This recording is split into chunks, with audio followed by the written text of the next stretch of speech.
students. Today we are going to study about the blockchain technology. This is the first unit we are going to discuss of the blockchain technology. So I'm just sharing my PPT.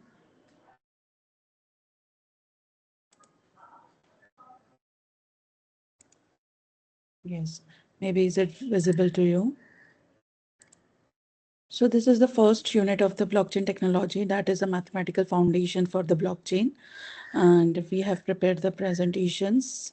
The first unit is going to be covered about the symmetric key cryptography and asymmetric key cryptography, elliptic curve cryptography, cryptographic hash functions, that is the SHA-256, digital signature algorithm, and Merkle trees. So here we are going to map the course outcome will be, we are going to understand about the fundamental and the basic concepts of the blockchain. How the blockchain technology works.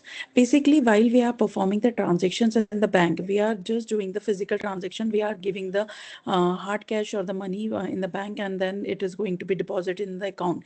But we are having the different kind of technology to maintain, that is a blockchain technology. If we are having the transactions that could be in the form of the gas or the coins, the transaction has been requested and the transaction is to be broadcasted to the peer-to-peer network, and it consists of the computer, otherwise as a nodes. Okay, there can be the number of nodes in a particular network, and this is completely the decentralized technology. As we are going to compare with our existing technology that is going to be maintained in our banks, that is a centralized technology. For example, if we are having any kind of the transaction at the last of the day of the bank, it is going to be reflected at a centralized location, at the centralized server, so we can able to withdraw our money from any kind of the location, from anywhere. Okay, so the centralized database is going to maintain whether we are having the sufficient balance in our account or not, for everything. It is just an example, but it is a kind of the technology which we are maintaining in the form of the decentralized part. That is, it is open for all, and we can able to see the amount, or we can able to see the transactions as well.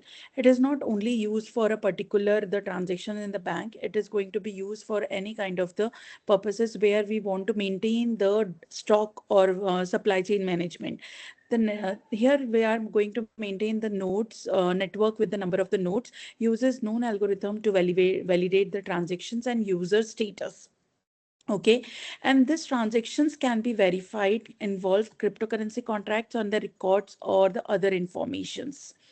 How is it going to be worked? The transaction is combined with the other transactions. Once verified, to create a new block of data for a ledger, the transactions then added to the blockchain.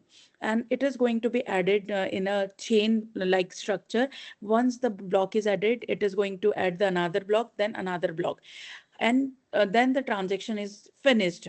Now the question arises how this particular block is going to be safe, and it is whether nobody is going to change that particular transaction.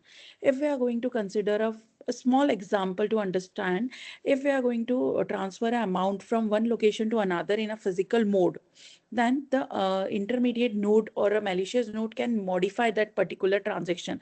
For example, I have given 100 rupees to give it to some other person who is staying far away from my place. The intermediate person or the malicious node may change that 100 rupees note with the 10, and the other person will think that I have given him or her the 10 rupees only, not the 100. Okay, so this can be modification can be done, but with the help of the blockchain technology we can save it, or we can avoid the modification in mediate of the transportation, or we can say the transactions. Okay, so here the Genesis block, that means how these blocks are going to be safe and it is going to be maintain a blockchain. Here we are using the hash function, that is AAAA, and previous hash we are having that 000.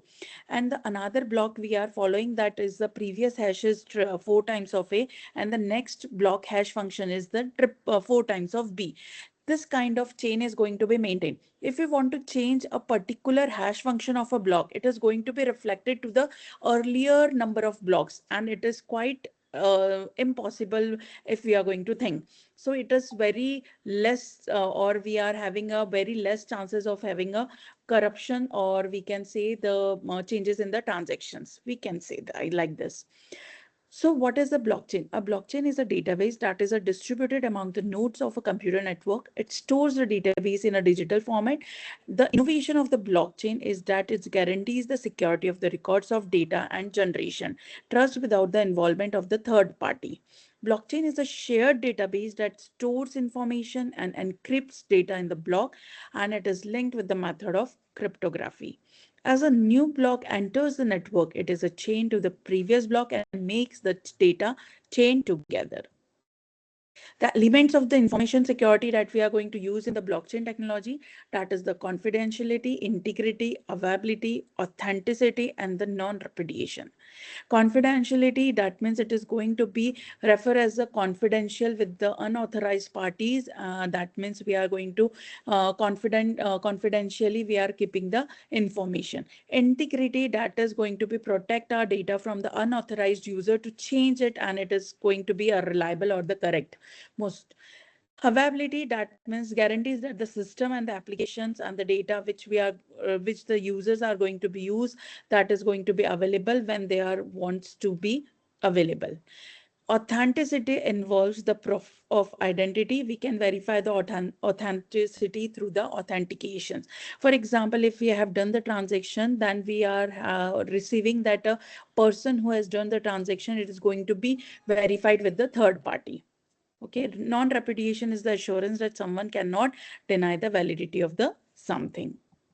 So that is about the basics of the blockchain technology. So in the next video, we are going to discuss about the cryptography and the hash functions. So that is for the today. Hope this is very useful for you. Thank you.